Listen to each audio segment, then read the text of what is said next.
Assalamualaikum warahmatullahi wabarakatuh. Om Swastiastu, Salam Nama Budaya, Salam Kebajikan. Halo teman-teman, apa kabar semua? Saya berharap kita semua diberi kesehatan oleh Tuhan Yang Maha Esa.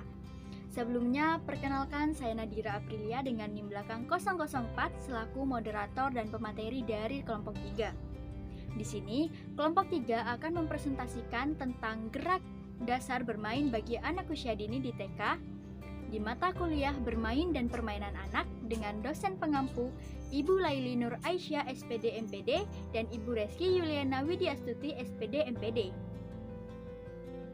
Di mana anggota dari kelompok 3 terdiri dari 4 orang, yaitu saya sendiri Nadira Aprilia dengan NIM belakang 004 selaku moderator dan narasumber, dan juga ada 3 teman saya selaku narasumber, yaitu perkenalkan, nama saya Safira Julianti dengan NIM akhir 011. Perkenalkan, nama saya Kori Asmin Mufiroh dengan NIM akhir 026. Perkenalkan, namaku Siti Afifah Basri dengan NIM 210210205032. Adapun materi yang akan kita bahas dalam presentasi kali ini yaitu yang pertama, pengertian gerak dasar bermain. Yang kedua, konsep gerak dasar. Yang ketiga, pelatihan gerak dan metode bermain. Dan yang keempat, manfaat gerak bermain bagi anak. Bergerak merupakan kesenangan dan kenikmatan karena anak bebas melakukan gerakan. Ia berlari-lari sendiri atau dengan teman-temannya di ruangan yang luas atau di area terbuka di luar.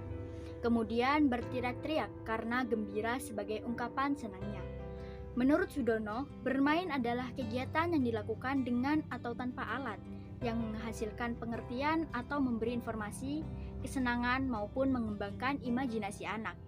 Untuk mengetahui pemaparan materi yang lebih jelas, mari kita saksikan video presentasi dari kelompok kami.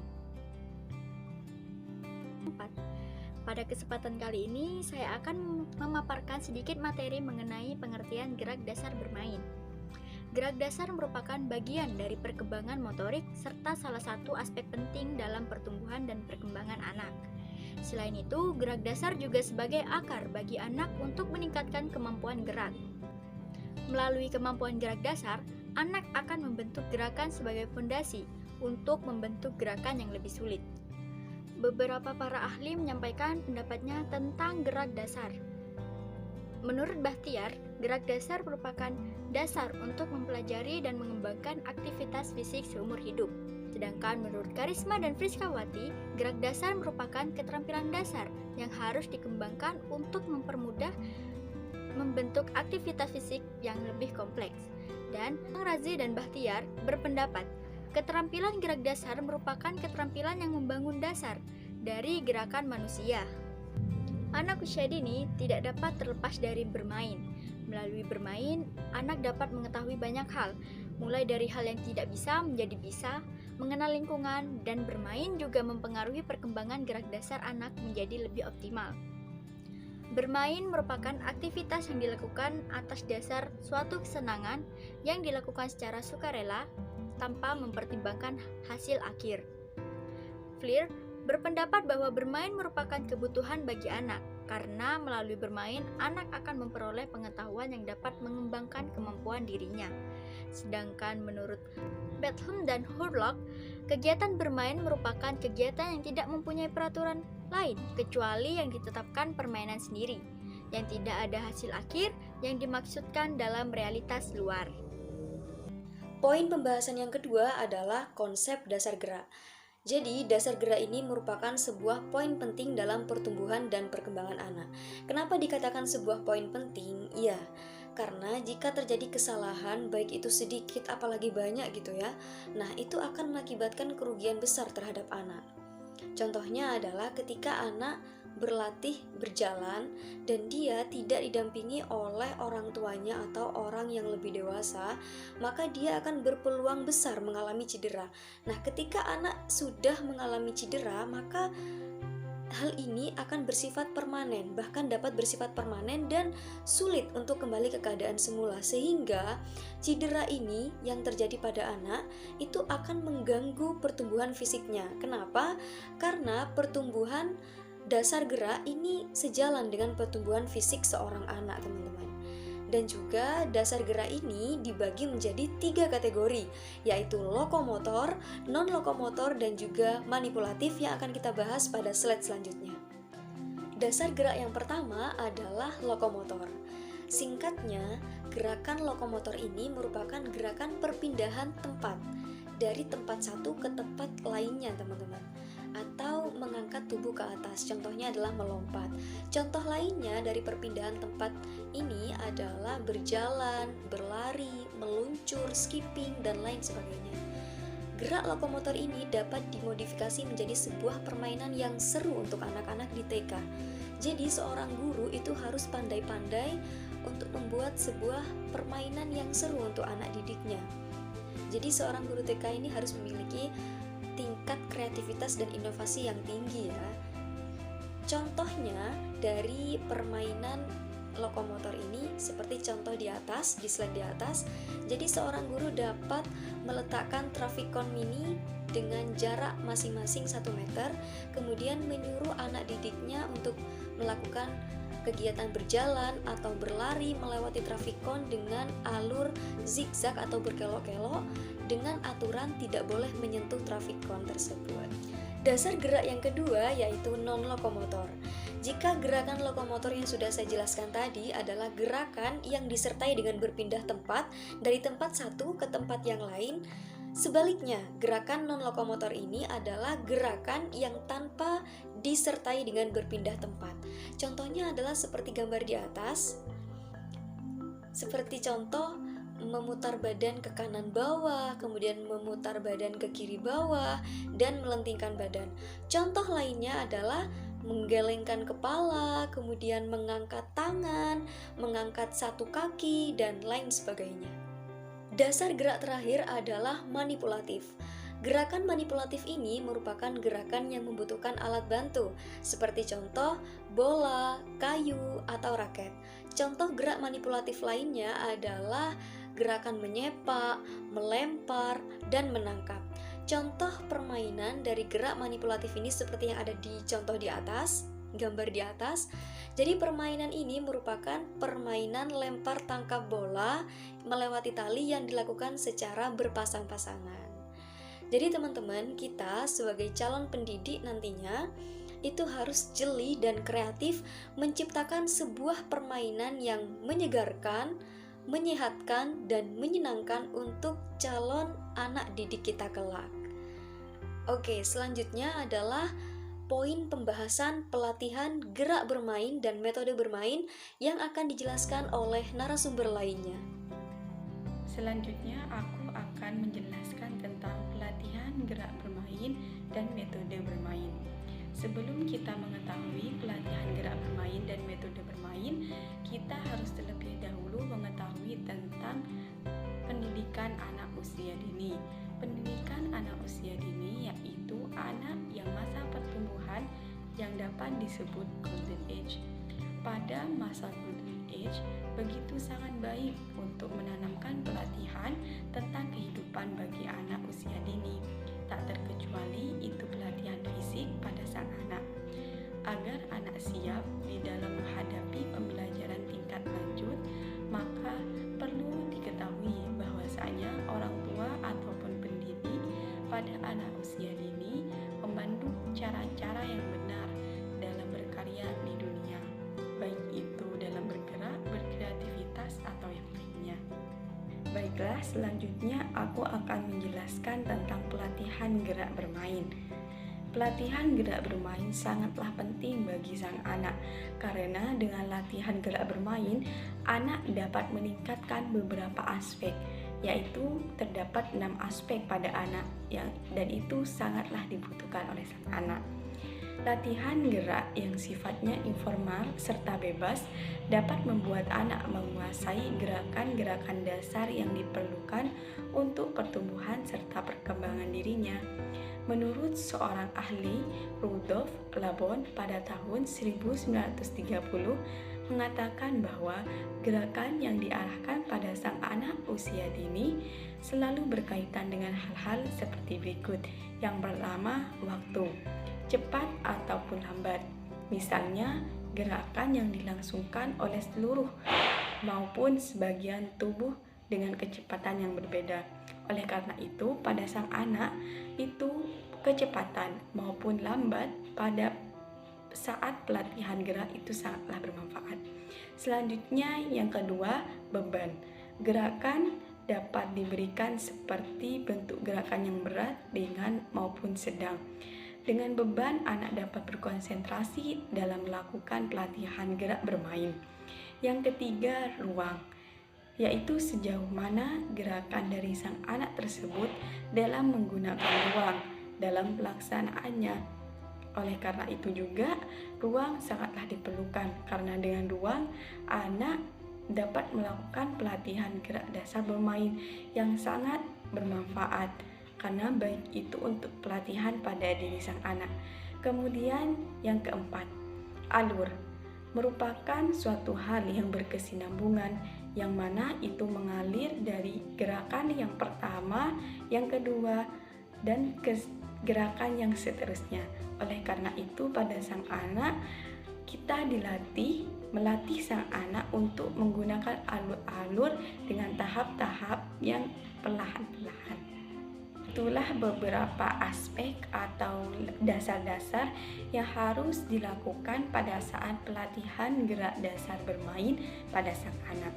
Selanjutnya aku akan menjelaskan tentang metode bermain. Terdapat metode-metode bermain pada anak usia dini di sekolah, yaitu metode bermain merupakan suatu kegiatan yang mana itu sesuai untuk melatih kreativitas dari sang anak untuk bermain dan menyelesaikan permainannya. Dalam usaha pengembangan kemampuan fisik, tidak ada metode khusus yang dapat digunakan pendidik untuk mempelajari suatu keterampilan, melainkan dapat melalui kegiatan berikut. Tetapi terdapat beberapa kegiatan untuk melatih permainan metode pada sang anak. Metode yang pertama yaitu belajar dengan mencoba-coba serta mengamati, yaitu bagi orang tua ataupun peserta didik harus memberikan beberapa secara bertahap-tahap latihan gerak dasar, sehingga seorang anak ataupun peserta didik dapat mencoba-coba dan mengamati apa gerakan dasar tersebut. Nah, selanjutnya metode yang kedua yaitu mencontoh orang lain. Anak tidak hanya pada di sekolah dengan melakukan gerak dasar, tetapi anak juga dapat mencontoh orang lain. Seumpamanya anak sedang berjalan di luar sekolah, anak tersebut melihat seseorang melakukan pelatihan gerak dasar. Nah, dengan itu anak dapat mencontoh gerakan dasar. Kemudian yang ketiga, latihan dengan bimbingan guru. Nah, selanjutnya setelah anak atau peserta didik melihat atau mencontoh orang lain di sekolah, para guru dapat memberi bimbingan pelatihan gerak dasar secara bertahap. Itu pun harus dilakukan supaya anak dapat melakukannya dengan baik. Untuk yang selanjutnya yaitu manfaat gerak dasar bermain pada anak usia dini. Bermain merupakan suatu aktivitas yang sangat menyenangkan, terutama bagi anak usia dini. Dengan bermain, tentunya mereka akan dapat mengekspresikan dirinya tanpa adanya rasa paksaan, atau dapat dikatakan dengan bermain mereka akan dapat menerima, memperoleh, maupun mengekspresikan dirinya dengan perasaan senang. Pada anak usia dini, bermain dapat memberikan manfaat terhadap perkembangannya. Bermain dapat memberikan manfaat bagi aspek-aspek perkembangan anak usia dini, yang mana itu meliputi 1. Aspek moral, 2. Aspek motorik, 3. Aspek kognitif, dan yang keempat aspek sosial. 1. Bermain dan perkembangan moral. Menurut ahli yaitu Santrok pada tahun 2012 mengatakan bahwa perkembangan moral itu mencakup 1. Perkembangan pikiran, 2. Perkembangan perasaan, dan yang ketiga perkembangan perilaku, yang mana itu sesuai dengan aturan. Agama yang menjadi aspek terdekat pada moral dapat menstimulasi kepada anak melalui kegiatan bermain. Contohnya, kita mengajak sang anak untuk bermain puzzle hijaiyah bersama. Nah, dengan kita mengajak bermain puzzle hijaiyah bersama ini, tentunya mereka akan dapat mengenal huruf-huruf hijaiyah yang dimulai dari alif hingga ya. Dan tentunya mereka juga akan dapat mengurutkan huruf-huruf hijaiyah yang dimulai dari alif hingga ya.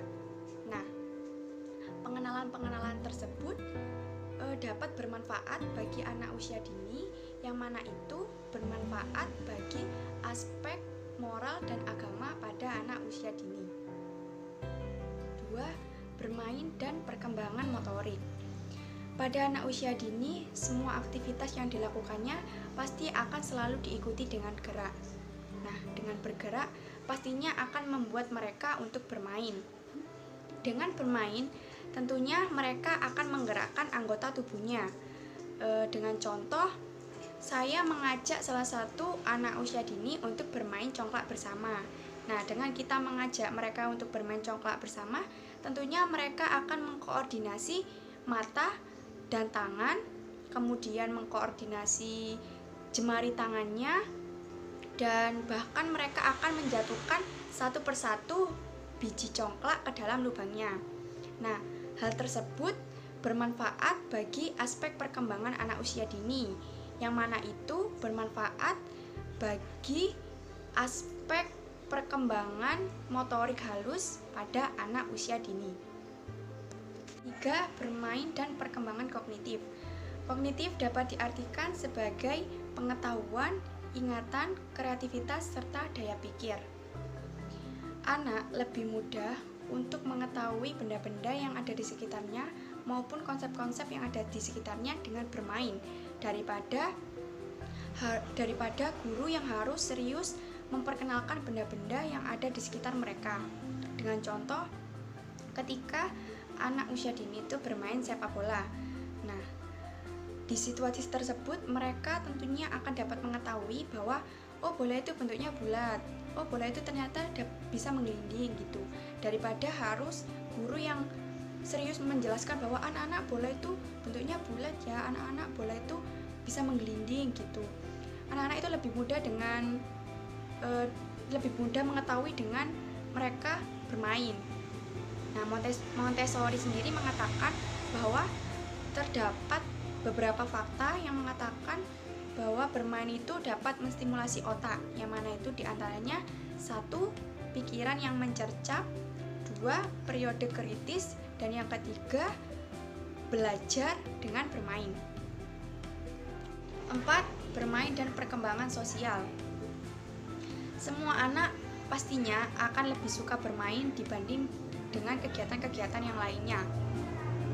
Dengan bermain bersama teman, tentunya mereka akan dapat memahami dirinya dan orang lain. Dengan contoh, ketika sang anak bermain bersama temannya, salah satu anak ini mempunyai sikap yang egosentrisme. Ketika mereka bermain bersama teman-temannya, otomatis teman-temannya akan mempunyai sifat-sifat yang berbeda-beda. Nah, di situ tentunya mereka dapat dimungkinkan akan mempunyai sifat sosialis juga. Nah, bermain juga dapat melatih untuk anak mempunyai sifat yang jujur, disiplin, serta tanggung jawab. Dengan bermain bersama teman, tentunya mereka juga akan bersikap dapat bekerja sama di dalam tim di sebuah permainannya. Itulah hasil diskusi dan presentasi dari kelompok kami, di mana kami membahas tentang gerak dasar bermain bagi anak usia dini di TK. Keterampilan gerak dasar bermain untuk anak usia dini memang sangat penting ya dalam pertumbuhan dan perkembangannya. Melalui kemampuan gerak dasar, anak akan membentuk gerakan sebagai fondasi untuk membentuk gerakan yang lebih sulit. Kemampuan gerak dasar terbagi menjadi berapa ya? Apakah teman-teman masih ingin mengingat?